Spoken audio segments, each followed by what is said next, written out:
Good afternoon. My name's Adrian Dix. I'm the BC Minister of Health. Beside me, on my left, Dr. Bonnie Henry, the Provincial Health Officer. We're honored to be here on the traditional territories of the Musqueam, of the Squamish, of the Tsleil-Waututh people.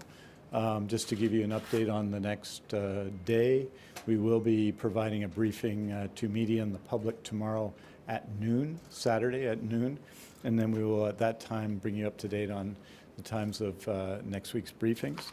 And with that, I wanted to introduce Dr. Henry. Thank you. Thank you. Good afternoon.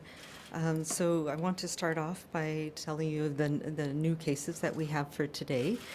There are 11 new positives so far today, to a total of 64. As we are seeing increasing numbers, and the challenge and the time it takes for the investigations, we won't be able to give you as much details on each individual, but we will make sure that you have the information that you need to understand what is happening as this pandemic progresses. So with respect to that, we now have an additional outbreak or a cluster of cases in a facility in the Vancouver coastal region. So as they announced earlier today, there are 3 administrative staff at Lionsgate Hospital who have tested positive, and obviously the investigation is ongoing to make sure we understand where they got this, and also to ensure that the rest of the hospital is safe. They are not people who had patient contact, and there have been measures taken at Lionsgate Hospital to ensure that everything can be done as safe as possible there. We also have an additional case related to the Lynn Valley Care Centre, and it's a close contact of one of the healthcare workers who was identified earlier. And we have 5 more travel-related cases. And it's a reflection of what we discussed yesterday, the increasing risk in countries around the world, that we continue to have people who come in from those countries. And now we have the additional ones that we know of from today are from Iran, Egypt again, as well a tour and a cruise on the Nile, the Philippines, and Mexico. And these are areas that are more newly identified as having issues with transmission in communities in those areas.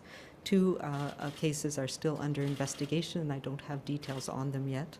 All of the cases from today are in the Vancouver Coastal Health Region. In terms of the existing cases, we have 2 people who are hospitalized now. One we talked about yesterday, and somebody who was newly hospitalized last night. 6 have recovered, and the rest are in isolation at home and are being supported by public health teams. Did want to talk a little bit about some of the measures that we introduced yesterday, in particular the advice against all non-essential travel outside of Canada. And people have been asking about why outside of Canada, and particularly we know a lot about what is happening within Canada, and it is still safer, although as we understand across the country we are starting to see increased numbers of cases, and it's a reflection of how we are part of a global community and a global pandemic. And we also need to talk a little bit about essential. And so, as I mentioned yesterday, we felt it really important that we get the message out, particularly as many of the schools are starting March break as of today. So we wanted people to be forewarned about these issues. And we know that the Government of Canada has now put a travel advisory that's very similar to ours, and the requirement for people to self-isolate on return. So we have deemed essential people who are involved in the movement of goods and people across our international borders. So we are not including long-haul truckers, for example, people who bring manufacturing goods into and out of the country, flight crews, etc. And we've had some discussions about that today, and we'll have provided and we'll be providing more specific guidance to industry. But the important thing is not that they're free and clear, but we do know these are risky, and these are risky travels. And so air crew, for example, people who truck back and forth across the border, they need to have an active monitoring program, self-monitoring. They need to have access to the ability to clean their hands regularly, enhanced infection control in on trucks, on ferries, on airplanes, and those are all measures that are being put in place. And they need to be supported to check themselves daily for symptoms when they come back, and stay away from others, stay away from mass gatherings during that period of time. Having said that, there are many things we can do. We're not talking about shutting down society here. It's still very safe today in BC, all across BC, to go out, to go shopping, to go to restaurants, and in particular, we have a lot of things that we can do outdoors, which are very safe things to do. This virus does not transmit when people are outdoors. So go outside and play with your family. Go up to our ski hills. Go up to Whistler. Go out and experience what we have here in British Columbia right now. In terms of public gatherings, I've talked about yesterday making it not allowing gatherings over 250 people, and the rationale is based on practicalities, not science, but it's a number that we can work with to ensure that distancing measures are put in place.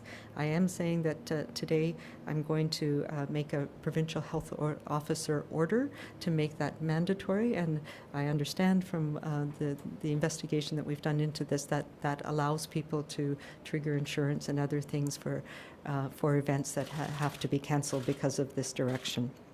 So we're going to do that as well. So really, I think it was a bit of a shock for people, and we talked yesterday about how this was such a rapidly evolving situation over the 24 hours leading up until yesterday. And now that we're getting into the details and we're realizing that these are important things for us to do, and the reason why they're important is because we need to stop and slow the spread of this virus in our communities here in BC, to buy us the time to ensure that we can flatten that curve and protect the most vulnerable people in our society, the people who are in our communities who are more likely to have severe illness or to die from this virus, and to allow our health system to be able to build up and count and accommodate people both who have this virus and safely look after everybody else who needs health care in our system. So this is the time where we all need to do our part. We need to stay away from others when we're sick in particular. We need to cover our mouth when we cough. We need to clean our hands regularly. We need to enhance our cleaning in our environment. And these are the things that we do to protect ourselves from getting ill, but also we know that this virus is most likely to be spread to the people who are closest to us. So we need to do this to protect our families and our close friends and our communities. And not everybody who comes back from travel and gets sick needs to have a test. And we'll be providing some more guidance to support people if they have illness, mild illness, that doesn't require you to seek medical care, to support themselves at home. And we've been tested on our testing in the last little while, and we now, and I've said this before, for people who don't have any travel history, for people who have milder illness, and we need to prioritize the people who need to have a COVID-19 test, and you may not need to have a test. We clearly do not need to have tests for people who have no symptoms. So if you've come back from travel and you've gone through your 14 days and you've not got sick, there is no need for a test. And so employers, I know we've had questions, why can't we just test everybody, and you need to have a test before you're safe to come back. This test is not necessarily valid for somebody who is not sick. So there is no reason to test anybody who's not sick. And there's no reason to require a note for people who've been off. We don't want people to have to go see a practitioner, a medical practitioner, if they've been off on quarantine because they've been traveling or for other reasons. So we're requesting people not to request physician notes for people to be deemed safe to come back to work, and no, you don't need a test either. So we can do things to stop the spread of this virus in our communities. It is not inevitable that we are going to have a major surge in a short period of time, but those are the things that we need to do now to protect our communities, to protect our families, to protect our seniors and elders. And I'm calling on everybody in BC to work with us to do that. Thank you very much, Dr. Henry, and I think that's been the key of really everything that we've been asking people to do and say in the last while, do and in their own lives, and for the health system to do. We should do everything we can to contain, but also to slow down the growth of the number of people who have the COVID-19 virus in British Columbia. And so all of our actions are designed for that, and everything in our plans, including the challenging days and weeks ahead, and perhaps months ahead, is about ensuring that we do just that.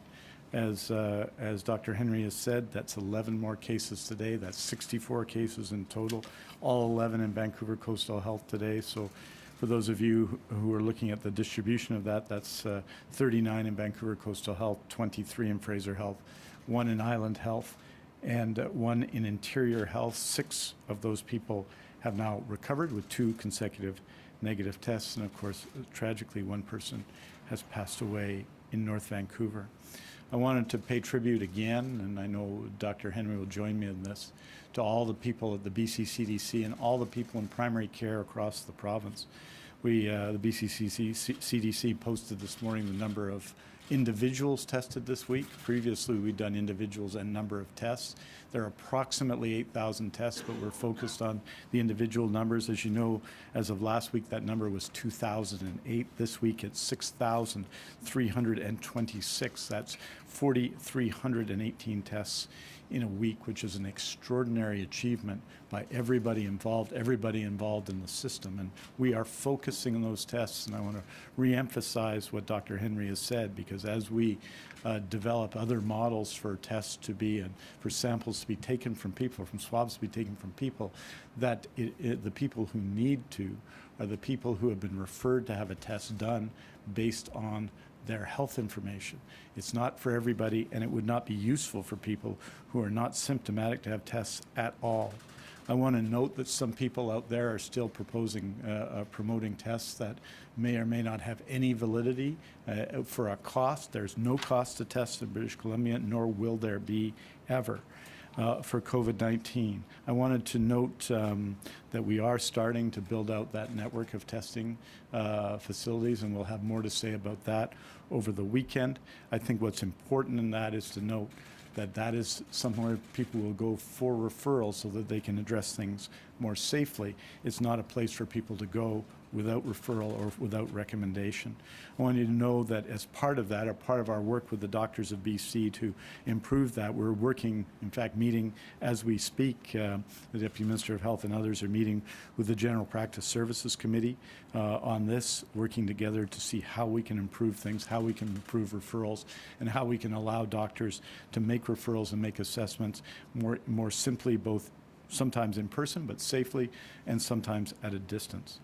Yesterday, we had a number of requests for information about different health equipment, and so I'm going to read off some information as requested yesterday.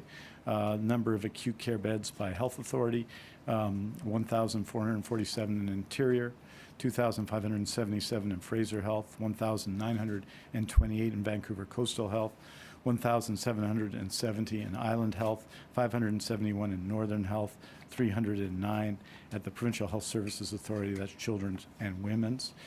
We were also requested information around ventilators, and in addition, I should say, extra ventilators are being ordered by the province, and we'll announce them upon arrival so that we're telling you when things actually arrive, when things actually open, not what we've requested. And the number of ventilators in the Interior Health is 229. In Fraser Health is 409.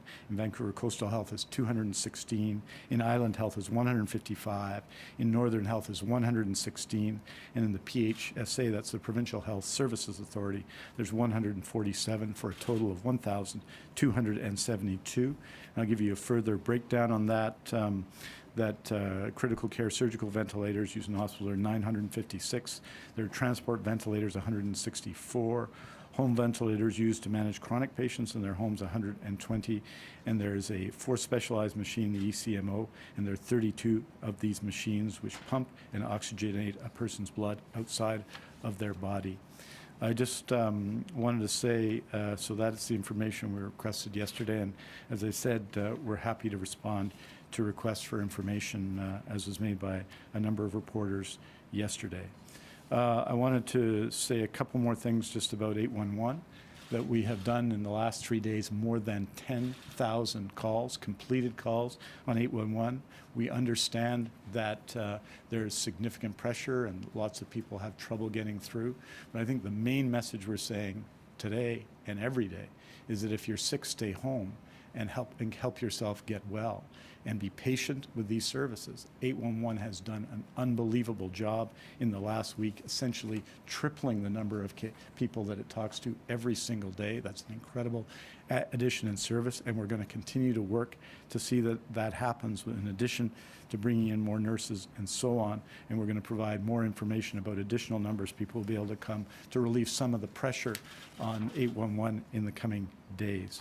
And so I want to just say in conclusion that all of this is to say that we know what we're facing here in British Columbia. We are part, and we're dealing with our share, our element of a global pandemic, and that is going to challenge us and put tests on us. And I think the response, if you look at the response of the BC CDC to date, the response of Dr. Henry and her team, the response of health authorities has been extraordinary in expanding service. But we're going to be tested in the coming days as well. Currently, we have, I believe it's 2 people, Dr. Henry, in acute care today, 2 people in acute care with COVID-19. We know that that number will grow over time as the number of cases grow. And it tells us, though, it tells us that we have to focus and are focusing that care right now in the community. Things such as 811, things such as providing better access to care and testing and information in the community. And finally, we're all part of this. And if we want to push the curve along, as has been said, if we want to avoid a spike, we're all part of it. And so when we ask people not to travel outside of Canada, that's playing our part. When we ask people to stay home when they're sick, that's playing your part. When we ask people to wash their hands regularly, and I'm between 40 and 50 today, I think, myself, that's playing a part. We ask you to throw away Kleenexes and not touch your face. That's playing a part. When we ask you to support other people in the community, that's playing a part. All of these things, we have agency here to help one another, to assist one another, to protect one another as a society, as a community, as a place. This is happening in the world, and it's coming towards us. And we have been dealing with it, I think, very well up to now. But the challenge is in the next 4 weeks, dwarf the challenges in the last 4 weeks. And how we'll deal with that best is to deal with it, and for everybody in British Columbia to play their part. Thank you, and we're happy to take questions. Thank you, Minister Dix. And before we launch into the Q&A segment of the event, I would like to let the media know that the government is launching a Joint Information Coordination Center, or JIC, to manage COVID-19 communications across government. And perhaps media may already be receiving some correspondence from members of the government's JIC team. Government will also have phone lines available for the media in the very near future. In the meantime, please continue to contact specific ministries with any media requests, and the JIC will work closely with each ministry to respond to your request. And we're changing the format of the daily presses a little bit. We request the media to ask just one question so that we can accommodate a large number of questions. We will take questions from the room first and then go over to the phones. Time permitting, we will be able to take seconds. But for now, I request the media to please ask one question each. We'll take questions from the room first. Do you any questions here? CBC, go ahead. Hi, Andrea Ross, CBC News. We're hearing, can you hear me? Andrea with CBC News. We're hearing that urgent care centers like the one on Hornby Street are overwhelmed with people who are wanting to be tested. What is being done to ease the pressure, reduce wait times, and keep staff safe as well? Yeah, so these are some of the initiatives that we're working on, and part of it is people to understand that not everybody needs to be tested for this. We know that it's not spreading widely in our community yet, and at some point, if it is spreading quite widely, we won't be testing most people. We'll only be testing people who are in hospital or where there's a cluster or where there's an outbreak potential, so that we're able to manage those effectively. And the advice for everybody is, if you're sick, stay home. There's care guides for how to look after yourself if you're sick at home, how to look after your family, and when to seek care if you start to get worse. So I know Vancouver Coastal, I know actually across the province, they're working to try and manage some of these issues. They've done a tremendous job at the UPCCs, and in particular that one, and they've arranged things so that the personal protective equipment is available in those sites, and that people are coming in at various times when there's not other people there. So it's a lot of logistics to try and support that, and to make sure that only people who are prioritized and need to be tested are able to do that safely and quickly. And just to say, in the case of the Seymour Medical Clinic, who are our partners in these, both in North Vancouver and in Vancouver, that the team there has done an outstanding job. It's a challenging circumstance. What we're trying to do is to provide ways, by working with doctors all over BC, trying to find ways to improve the situation. I'd also note that we've had a very positive response. We've asked people who are recent retirees, both as doctors and nurses, if they're prepared to come back, and we'll report on this with details later, but we've had to date an excellent response, and it shows, I think, the commitment of the medical community to people here. So we're doing work right now with the doctors on all of these issues, from how we'll be able to deal with more people remotely, how we'll be able to deal with people on sites, and facilitate testing for those who ought to be tested. But just so everybody understands, when we open such sites, or if we were to open such sites, it's not for people to go if they haven't been referred there by anyone. We have to have tests for people who need tests, and those decisions will be made by medical professionals. Thank you. Next question. Hi, I'm Sam Fenn with Crackdown Podcast. Our editorial board is made up of people who use drugs on the downtown east side, many of whom are immunocompromised. Our board members have to go to the pharmacy every day because of restrictions not allowing them to get methadone carries. Others top up in the black market. We don't understand how they are supposed to socially isolate. Will you change the rules around opiate agonist therapy to allow people to have carries and carry a supply with them more than one day? And will you give our editorial board members and the other vulnerable people in Vancouver a safe supply of drugs? Thank you. You know my my views on safer supply and pharmaceutical alternatives to street drugs, and I'm obviously very much a supporter for that, and I know we have a number of initiatives ongoing that we want to increase. I will also say that we are actively working with organizations in the downtown east side in particular, but in other communities as well, to support means and ways of protecting people from this virus, but also allowing them to not have to congregate in certain ways, including ways to safely provide them with the medications they need. Absolutely. I don't have the details. On the methadone carries? That's one of the things that we're looking at. Yeah, and if you remember, as we did the plan last week, I mean, one of the challenges up to now is this has been, the COVID-19 cases have been largely linked, not exclusively linked, to international travel. And that's a different community, obviously, than people who are struggling with addiction issues of all kinds. But there are a lot of vulnerable communities. We've seen seniors in care and other communities, and that's a key focus of what we have to do now in this phase, should the virus become more generally distributed to people around BC. Next question. Hi, I'm Jazz from CTV. Question is, other provinces are opening standalone dedicated testing clinics. In Ottawa, one opened in Hockey Arena today. Some clinics are doing drive-through tests. What are we doing? We have a variety of different models that are being designed for different communities. So we have, as I've mentioned before, done the drive-through thing in some areas. We are looking at, I was at a meeting today where we've been talking about some of the strategies that we can use in different places, and it's a challenge. It's we've had methods that have worked really well in some communities, and in the last couple of days, many of them have been whelmed, if not overwhelmed. So we need to address new strategies, and we need to focus and make sure we can prioritize the people who need to get tested. And I mentioned that we get I've been getting quite a lot of complaints from employers that want somebody to be tested who's not sick before they'll let them back to work. So we need to disabuse people of that notion that that is of any value at all. So. Yeah, and just to start, I mean, we believe we do have some in operation, including one in Victoria today. We're not going to tell you what the plans are. We want to open them rather than say we're going to open them. So once they're open, we'll be briefing here about the details of those things. But yes, let me say first of all that we've done more testing by, I think, a significant margin than any other jurisdiction within the existing circumstances we face, and I think you've seen that. The numbers demonstrate that. We tested well over 4,300 additional cases this week after having done more in the previous 5 weeks as well at 2008. So we are succeeding in getting a lot done. And but as you point out, there's some pressures in that in some primary care providers, and so we're going to address that in different ways in different health authorities, but all of the ideas are on the table that you've heard elsewhere. And once they're in place, of course, we'll announce them, but only when they're in place.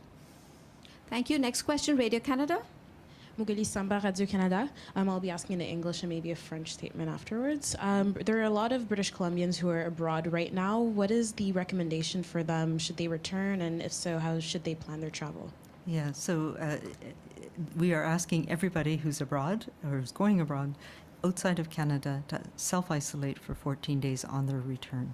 We do recognize that there are some essential workers, and we've made some provisions with individual groups. For example, we know that there's healthcare workers that if we had everybody who was off not be able to come back to work would leave us in dire straits. So we've made some provisions for safely coming back to work in certain circumstances for people who provide direct patient care, but we are requiring them to actively self-monitor and then to be in isolation at home, not to go out and about in the community doing their business like everybody else. So those things will be in place for critical workers in the community as well. But we're working through the details of that. But the bottom line is we're asking everybody to come back to self-isolate.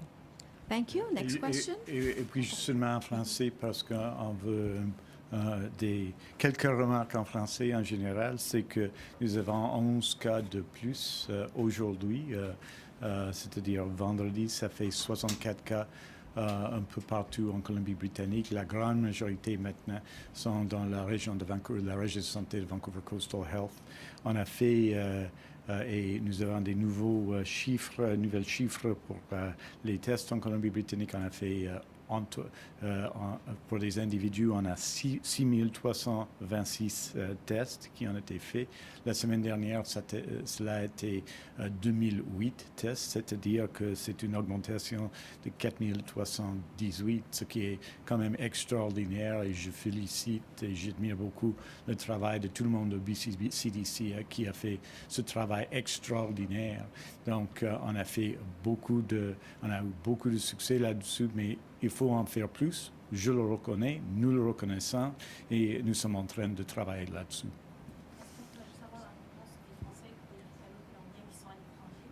Oui, effectivement. Nous voulons que des gens restent isolés pendant 14 jours après leur retour en Colombie-Britannique. C'est fait pour tout le monde, de tous les endroits. On a parlé auparavant de l'Iran ou de gens qui reviennent de la Chine, mais c'est un appel général maintenant, c'est un conseil général et c'est l'obligation civique de tout le monde de suivre cet avis. Thank you. Next question, Vancouver Sun. I was wondering about the funding. What sort of guidelines you have gotten from the federal government, and also if there is an emergency, since the Parliament seems to be suspended for a while, how are you going to get that funding if there's an emergency that you really need that? Well, as you know, first of all, the federal government has offered its support to us as part of its $1 billion plan, which has a number of elements, but one of those elements is providing support for provinces. Clearly, British Columbia and Ontario and Quebec are the three provinces with the most cases, although Alberta has quite a few now. And so what the Government of Canada has said is those provinces that need the resources the most will get some. As a government, we haven't put any financial restrictions on our need to address this question. It's a question that is required for everybody. So we are providing the resources that are needed to deal with this, because in fact, the more we're able to push the situation into the future, the more we're able to protect people, the less the financial implications will be. So all of that money, all of the money we spend on testing, on resources, on bringing doctors and nurses back, on ensuring that people are safe, supporting them in their homes, supporting them in their communities, all that is money well spent. Thank you. And we'll take one last question from the room before we move to the phones, and that's CP. Thank you. I appreciate it. Yeah, I'm Brenna with Canadian Press. I'm actually just wondering about how concerned you may be about folks who might be asymptomatic, people who are displaying minimal symptoms, and just given the escalating numbers.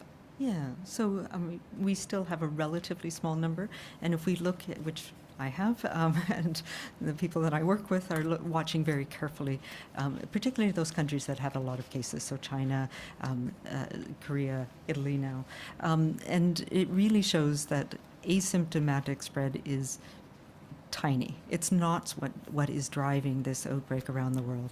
It is when people have symptoms, and when they're close to people, and when they're coughing, and when they're sneezing, and when they have fever. That's when you're most infectious. Having said that, we do know that early on people may not recognize their symptoms, particularly young healthy people may not realize that they're feeling unwell, and that's why we've been emphasizing any symptoms, even if it's just that I feel like I'm fighting off something, that tiredness, that fatigue.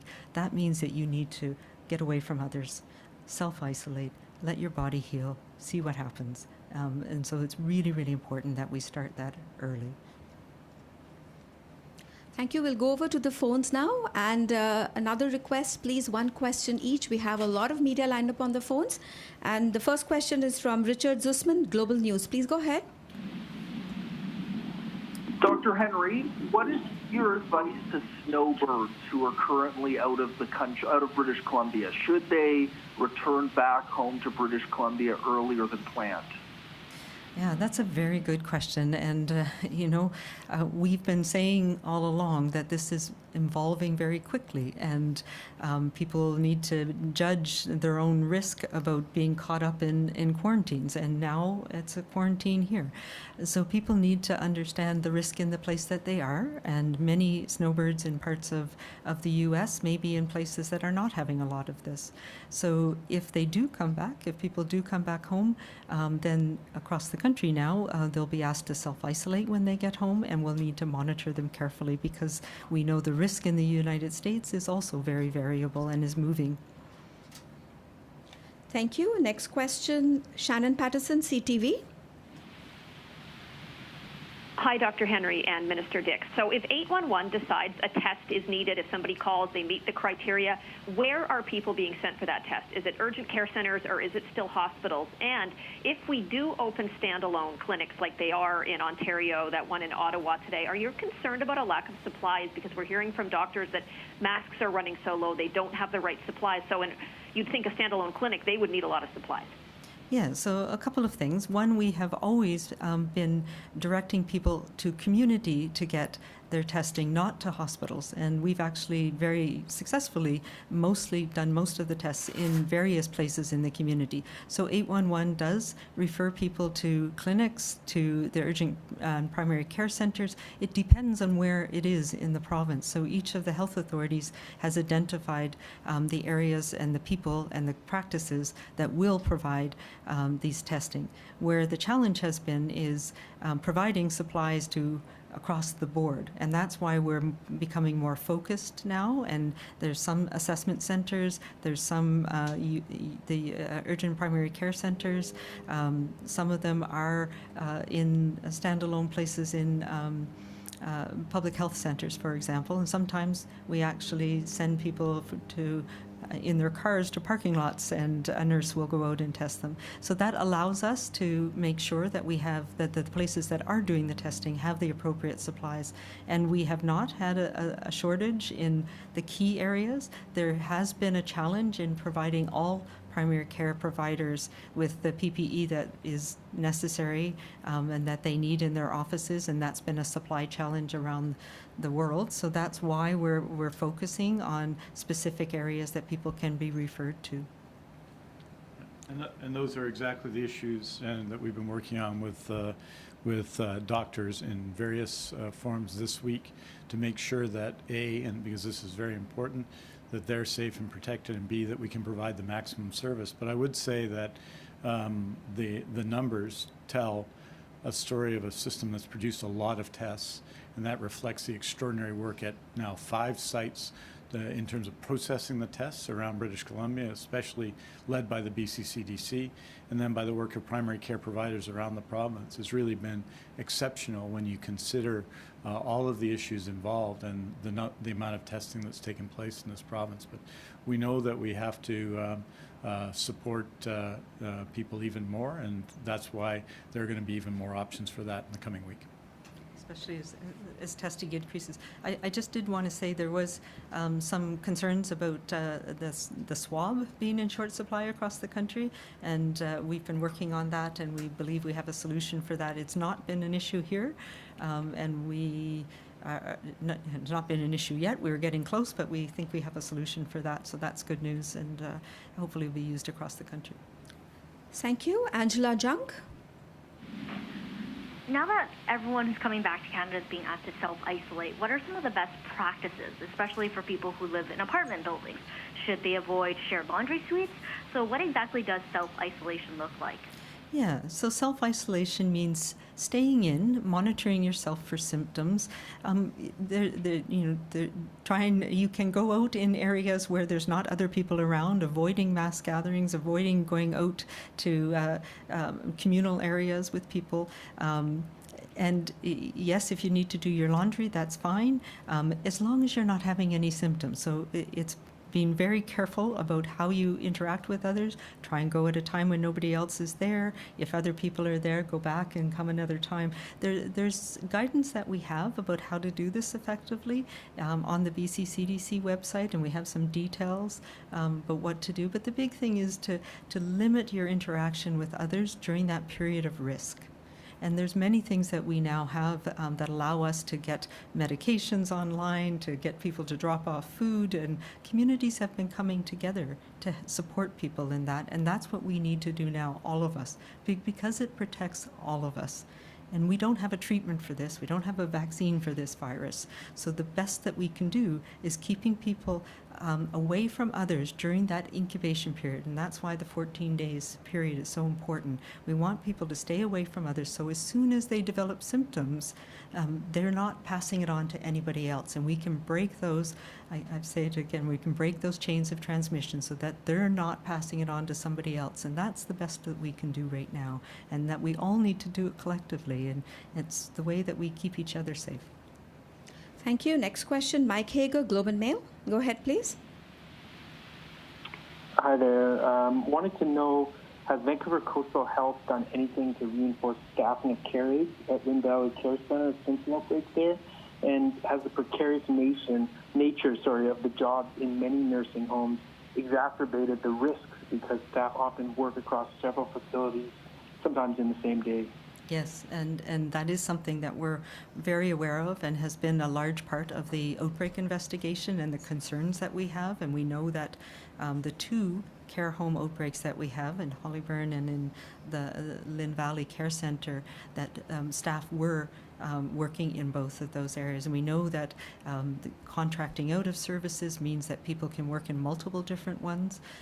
In terms of dealing with these 2 outbreaks, people are restricted to working in those facilities only, and we've put in provisions, or Vancouver Coastal has put in provisions to support healthcare workers in those 2 facilities and to ensure that that doesn't leave other facilities that are relying on those workers as well in the lurch. So it's been a lot of human resource juggling and ensuring that we can do that. And I will say we are looking at a broader strategy, particularly in the care homes that we have, because we know that once it gets into a long-term care facility, it can be a very challenging virus. It can make people who are elderly very severely ill, and we want to do our best to protect our long-term care homes. So we need to look at a strategy, at least for the next while, to try and better protect them, and that could include looking at how we manage staffing for each of the care homes and not having as much transmission of staff between them. Thank you. Next question, Cindy Harnett, Times columnist. Hello, Dr. Henry. You were talking, reassuring people about being able to go shopping and to enjoy restaurants and outdoor activities. I'm seeing conflicting studies now about how long the virus lives on hard surfaces, stainless steel, plastics, that sort of thing. Do you mind going over the science of that, of how long the virus lives in different conditions? Yeah, so this is a droplet respiratory virus, which means it's in the saliva that we breathe out, and it can last on surfaces. And depending on humidity and temperature and sunlight is a very effective, UV light is actually quite effective at killing this virus. It can last on surfaces for hours, sometimes maybe days. That's why it's so important that we enhance our cleaning. It's very susceptible to all of our regular household cleaning products, and if we don't have our regular household cleaning products, a 1 in 10 bleach solution works very effectively as well. And it's also why it's so important to clean our hands. And we don't get infected by touching the virus. So if we're on the bus and somebody is coughing and there's gunk that we get on our hands from touching something that has been contaminated, that is not how we get infected. We get infected by taking that and touching our face and eyes and inoculating ourselves. So that's why we talk about how important it is to clean our hands regularly, and particularly when you're out and about. If you're in high-touch areas, then you want to make sure you have alcohol hand sanitizer with you, or you hit the sink with soap and water. And soap and water, plain soap and water, is the best thing that we can do to remove the germs from our hands. So that's the really important piece about it. And we've been working with businesses. We've been talking about this with transit, with BC Ferries, enhancing the cleaning that we do, the routine cleaning in those high-touch areas, the places where lots of people are, because that also kills this virus and gets it off those surfaces. Thank you. Next question, Amanda Follett, Tai. Go ahead. Amanda, are you there? Okay, next question, Marcella Bernardo, News 1130. Hi there. I'm hoping to ask about, we've been hearing reports that we're going to have some drive-through testing centers. Can somebody clarify about when that might happen, if it might happen over the weekend, or how soon can we actually see this? Well, we're looking, Marcella, at a number of options to have testing centers around the province. And we'll be, once we're ready to go and they're established, we're going to let people know. I think what we've tried to do consistently is say, here's a service that's in place, and it's in place here and now, or will be in place on this date at this time. And so when we're ready to make announcements, you'll be amongst the first 100 reporters to know. Thank you. Next question, Jane Side, North Shore News. Yes, hello, Dr. Henry. I am wondering, the outbreak in two care homes here on the North Shore has people asking a lot of questions. So I guess I'm wondering if you are actively looking at the possibility that there are other care homes here on the North Shore that may have been affected, and also whether you have any idea how this was spread by the workers between these facilities, especially if people were hand washing and disinfecting properly. How did that happen? Yeah, very good question. And these are absolutely paramount for us in the investigations. And I have to say the team at Vancouver Coastal Health has been on site. The public health team has been doing detailed investigations and tracing back who touched who when, so we can find out exactly how it was introduced into Lynn Valley and Hollyburn and which one came first. You know, those are the things that are challenging to understand. Is it related to travel?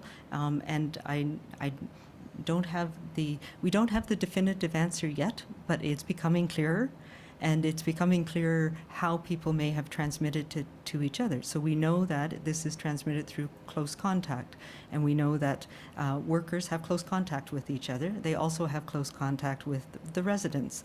And prior to the outbreak being recognized, there was not people who were not wearing masks and things like that in the care home, as is the usual. So we do have really sensitive protocols for identifying when there's an outbreak in a care home, a respiratory outbreak, and we have been investigating all of the care homes in the Lower Mainland, and Fraser Health and Vancouver Coastal have been messaging to all of them. We've put in measures to reduce the number of people going in and out of long-term care homes in the Lower Mainland, to make sure that you're only going to see your family member, to clean your hands, to not come in when you're sick, and that's the really, really important part. But yes, the detailed investigation of every single staff member and where they worked and making sure that that care home is protected is the first order of business in the outbreak protocol. Thank you. Next question, Mike Howell, Vancouver Courier. Yeah, hi, good afternoon, Dr. Henry, Minister Dix. I heard today that the federal government is going to restrict some of the airports that people can land at who are abroad. Have you heard anything more from the federal government on that, and what that looks like in terms of a provincial role when a plane lands in British Columbia? Well, we will be hearing more from the federal government. As you know, the Prime Minister and premiers met today by teleconference, and I think we'll be hearing more on that issue in the near future. It would be, of course, our expectation inevitably that one of those airports would be YVR in any event. And we are engaged always with YVR, so the Canadian Border Service Agency and the Public Health Agency Quarantine Service are based there, and we have an ongoing relationship with them. So when we know which airports are involved, we'll make sure that the protocols are in place to identify anybody who's sick and make sure they're assessed appropriately. Thank you. Next question, Graham Wood, Glacier Media. Please go ahead. Hi, as it relates to transmission being announced by Hockey Canada and BC Hockey today, that hockey is canceled. They claim to have consulted with public health officials, but of course here in BC, rec leagues, beer leagues in BC continue to operate under your guidelines. Are you aware of what advice BC Hockey was giving? Is this evidence of an overabundance of caution or an unbalanced approach? Or do you think recreation facilities are on the verge of closure? I'm sorry, you broke up a little bit, but I think what you're asking is, what advice was BC Hockey given around the interventions that are appropriate? And I have to say that I'm actually incredibly disappointed that the NHL was canceled because I had tickets for Tampa Bay on Wednesday, but I think it's the right thing to do, and it was the appropriate thing to do. So what we've provided advice is around gatherings that have more than 250 people, and it's not talking about day-to-day things. We're talking about one-time events or events that happen periodically. So there are ways that the hockey teams and players can continue to play. There's events, there's games that can still happen, but they need to be done with appropriate precautions in place. And same with gyms, same with recreation centers. So you want to make sure that you have space between people. You want to enhance cleaning. You want to make sure there's availability of hand hygiene or soap and water for people to use on a regular basis. You want to make sure there's signage and that people don't come in if they're sick, and that you allow for people to cancel cancel out or to not come in if they're not feeling well. And then within teams, there's things that are important to do, like not sharing of water bottles, not having that close contact in the locker room, and in ways that you can do that safely. So that's the advice that we've been given. If people feel that they can't do it within their setting, then they may make the decision to close down or defer things. Thank you. Next question is from Arthur Williams, Prince George citizen. Please go ahead. Yes. There hasn't been a detected case in Northern Health yet, but I was hoping to get some sense of, has there been any active testing done in the NHA area? Is there, and does, do some of these rural northern communities have the infrastructure to even handle and administer a test if someone in their community gets sick? Yes, there has been testing in a number of areas in the north. You're right, there's not been as much people who've been at risk from travel or other contacts. There have been a number of people who have been under observation in self-isolation because they had been in contact or had traveled to an area that had been a high-risk area. So we do know that they're watching carefully there, that we're also testing from the north for people who've getting a test for influenza, for example. They are looking at, how do we support smaller communities where the testing volume is not that great. And really, our focus in planning has been, how do we ensure that we keep people who might be at risk of having this virus outside of many of our small communities or remote communities, or communities that don't have a lot of healthcare support, or in our Indigenous and First Nations communities around the province, where we know that there may be a higher proportion of people who are elderly or people who have underlying chronic conditions. So that's been part of our focus as well. And I think these measures that we're talking about around travel, around self-isolation, around doing the things in our community to best protect our seniors and elders are really important in the north, and as they are everywhere. And just to say, the Northern Health Authority has its own Emergencies Operations Center there, and they're making their plans. And the First Nations Health Authority, which is also very active in the region, is fully integrated into those plans as well. Thank you. And one last question from the phone. It goes to Phil McLaughlin, Black Press. Please go ahead. A published report in the Okanagan states that upwards of 5,800 people will die in the Okanagan. I'm just wondering if the province is aware of this, and yeah. Well, I think if we look at the number of people who've died around the world and the number of infections, that doesn't ring true to me. So people may have been doing some blue sky back of the envelope estimations based on things like we talked about yesterday, on some of the models that are based on the early phase in Wuhan, for example, where there was a rapid increase in people being infected. But even then, once you put in measures that slow things down, drag things out, make sure that we do our best at prevention and detecting cases and clusters and preventing spread from people we know have the disease, we can affect that so that we don't see those types of numbers. And we are absolutely committed to doing that. Thank you. And that was the last question. Thank you all for participating. Thank you. Too bad. Oh, it's got my name on it. Absolutely. You got your name on it. It's pretty good.